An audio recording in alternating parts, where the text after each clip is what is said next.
Bonjour!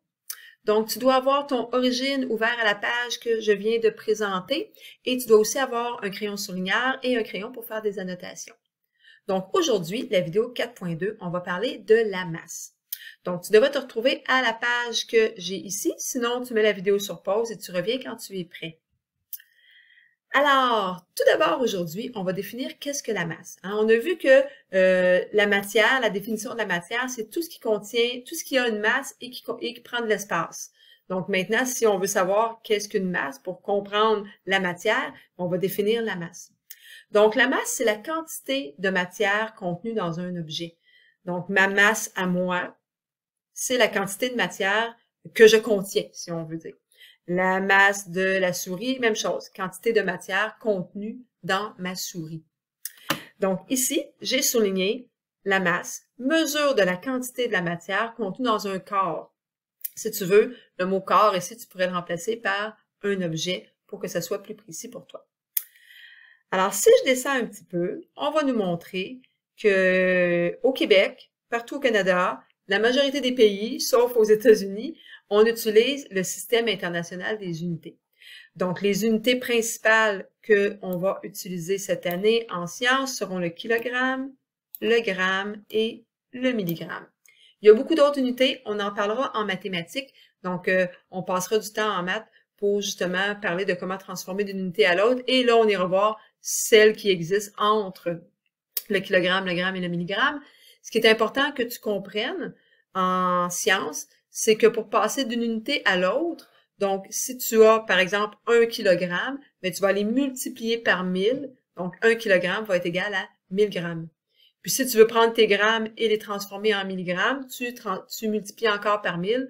Donc si on était rendu à 1000 grammes fois 1000, tu serais rendu à 1 million de milligrammes. À l'inverse, si c'est plutôt des grammes que tu veux transférer ou transformer en kilogrammes, tu vas diviser par 1000. Donc, c'est le petit 1000 que je vous ai écrit ici. Pour passer d'une unité à une autre, je vais soit faire fois 1000 ou diviser par 1000, dépendant de quelle unité je veux transformer en laquelle. Je ne passerai pas plus de temps parce que c'est vraiment en mathématiques qu'on va en parler plus. On vous dit ensuite que la taille et la masse ne sont pas la même notion. Donc, il faut bien s'assurer de distinguer la masse d'un objet et la taille d'un objet. La taille, c'est plus en lien avec le volume. On a dit l'espace qui est pris par la matière, ça c'est le volume. Donc là, si on parle de la matière contenue à l'intérieur, on parle de la masse. Alors, ce qu'on nous dit ici, la masse n'est pas toujours liée à la taille d'un objet. Tu as un exemple ici. J'ai une bille de métal, j'ai une bille de bois. Celle qui est en métal va être plus lourde que celle qui est en bois. Le bois est moins dense. La densité, c'est en lien aussi avec la quantité de matière à l'intérieur d'un objet. Donc, parce que celle-ci, elle est moins dense et qu'elles ont la même taille, là, à ce moment-là, on va pouvoir dire que le bois sera moins lourd. Mais pourtant, elles ont la même taille. Donc, quand on dit que la masse n'est pas toujours liée à la taille, ben, on a la même taille puis on n'a pas la même masse. Donc, c'est possible. À l'inverse, mon image en B, on vous dit que l'oreiller est plus gros et qu'il est moins massif. Donc, il a une taille beaucoup plus grande, l'oreiller. Mais pourtant, la masse de la bille est plus importante que la masse de l'oreiller.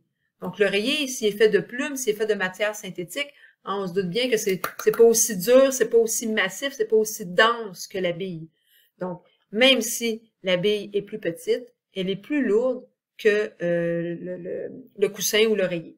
Donc ici, on vous dit des objets de même taille peuvent avoir des masses différentes. Tout à fait. C'est le cas ici entre les billes. Et à l'inverse, des objets aussi qui n'ont pas la même taille pourraient être de la même masse. Ça serait possible. Donc, je pourrais, par exemple, avoir, mettons, moi, un humain, et avec un chien, on n'a pas la même taille, mais pourtant, on pourrait avoir la même masse. Donc, oui, c'est possible. On tourne maintenant la page, on s'en va à la page suivante. Et là, on va vous parler de la taille et le poids.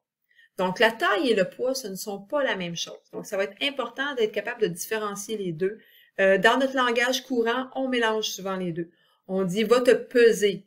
Quel est ton poids? On devrait dire quelle est ta masse. Et ça, on en reparlera plus en profondeur en classe. J'ai une petite vidéo magique pour voir ce phénomène-là.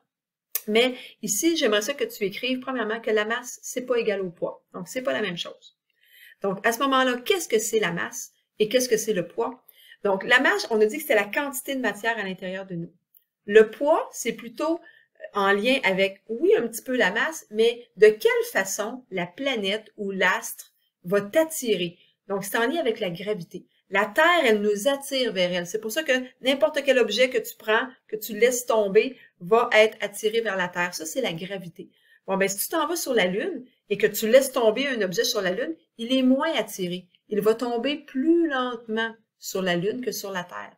C'est pour ça que les astronautes, quand tu les regardes sur la Lune, on dirait que quand ils marchent, hein, sont comme sur un nuage, c'est comme au ralenti. C'est qu'ils sont moins attirés vers la Lune.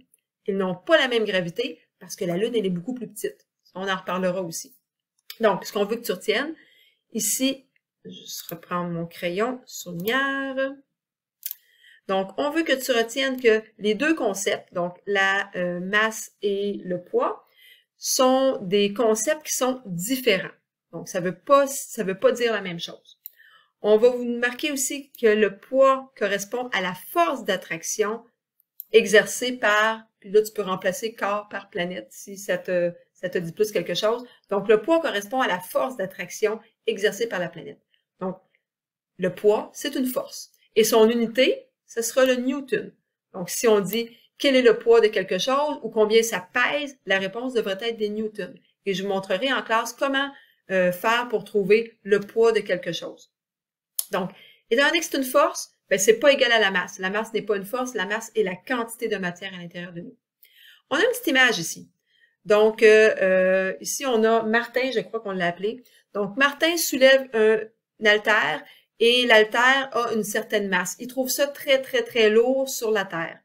Quand il arrive sur la Lune, c'est exactement la même haltère. Elle a la même masse. C'est la même quantité de matière qu'il y a dans l'haltère ici que celle-ci. Donc, même quantité de matière, même masse. Pourtant, sur la Lune, elle est beaucoup plus facile.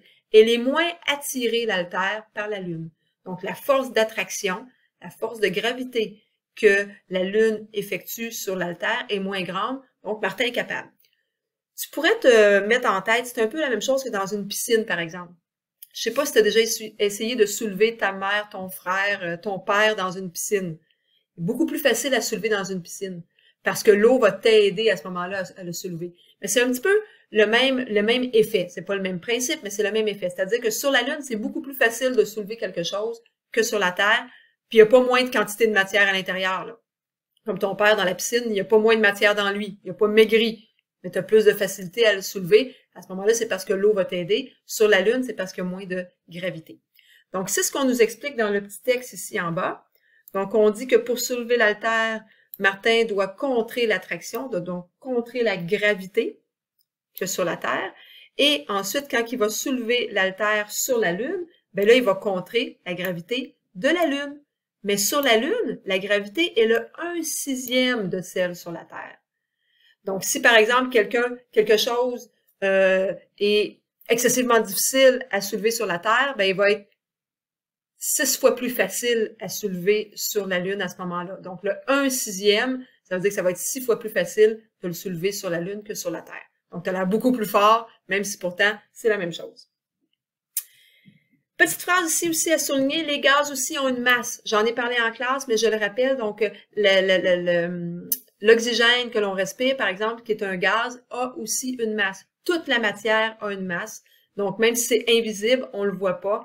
On va essayer de faire une petite expérience en classe, si jamais j'ai le temps, où est-ce qu'on pourra peser une balloune vide et une balloune pleine d'air pour voir, est-ce qu'on est capable de voir, est-ce que la balance est assez précise pour voir la différence entre ces deux composantes-là. Donc, on verra ça en classe.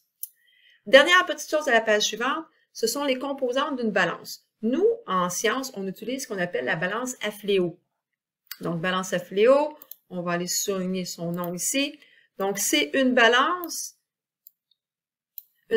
qui va faire un contrepoids, si on veut. On va mettre un objet sur son plateau et là, on va voir que ça va osciller d'un côté et de l'autre et c'est comme ça qu'on va finir par trouver sa masse en déplaçant des curseurs.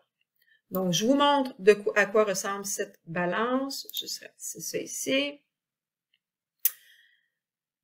J'ai rayé certains mots parce qu'on n'aura pas besoin de les apprendre et les autres, je les ai laissés là parce que oui, il va falloir les apprendre. Donc, je vais juste me faire une petite toile, dire important de ne pas oublier d'apprendre les différentes parties de la balance.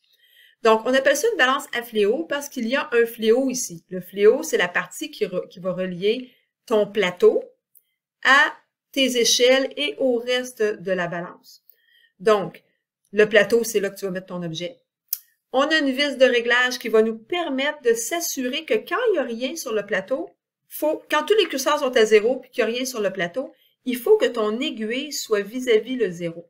Donc, on en reparlera en classe des manipulations de la balance, mais la vis de réglage va me permettre de régler, de calibrer ma balance pour s'assurer que quand tout est à 0 et que j'ai rien, mon aiguille soit vis-à-vis le 0. J'ai ensuite des encoches. Les encoches, ce sont des petits creux qui vont permettre à tes curseurs, qui sont ici, d'entrer à l'intérieur de l'encoche pour s'assurer qu'il est bien fixé. Tu ne peux jamais laisser un curseur entre deux encoches. Tu dois absolument aller atteindre le 100, le 200, le 300, le 400. Avec le premier curseur. Le deuxième curseur, c'est les dizaines, etc.